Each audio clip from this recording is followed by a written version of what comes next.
Hello everyone, আশা করি আপনারা সবাই ভালো আছেন।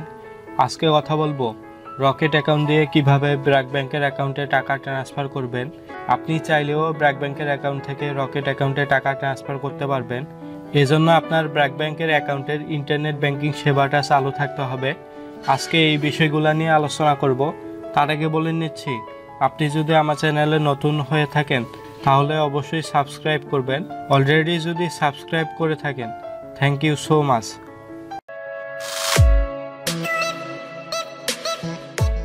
আপনি যদি রকেট অ্যাকাউন্ট দিয়ে ব্র্যাক ব্যাংকের অ্যাকাউন্টে ফান্ড ট্রান্সফার করতে চান, ইউএসএসডি ডায়াল করেও ফান্ড ট্রান্সফার করতে পারবেন।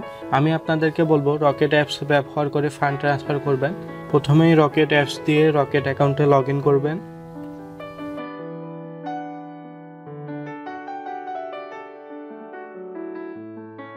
রকেট অ্যাকাউন্টে লগ ইন করার পর এরকম ইন্টারফেস দেখতে পারবেন। এরপর ব্যাংক অ্যাকাউন্ট ট্রান্সফার এখানে ক্লিক করবেন।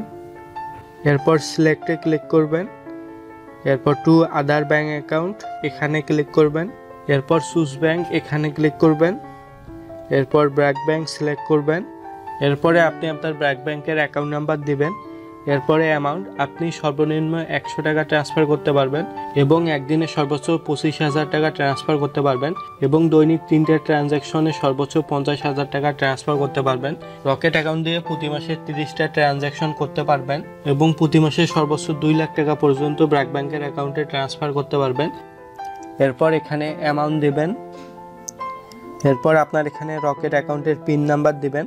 পিন দেওয়ার পর আপনি যদি ট্রান্সফারে ক্লিক করেন তাহলে আপনার টাকাটা ইনস্ট্যান্ট ট্রান্সফার হবে।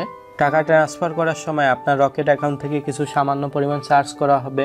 আপনার রকেট অ্যাকাউন্টটা যদি জেনারেল কনজিউমার অ্যাকাউন্ট হয়, আপনি যদি রকেট অ্যাকাউন্ট দিয়ে ব্র্যাক ব্যাংকের অ্যাকাউন্টে ফান্ড ট্রান্সফার করেন, আপনার 1018 টাকা পর্যন্ত চার্জ করা হবে।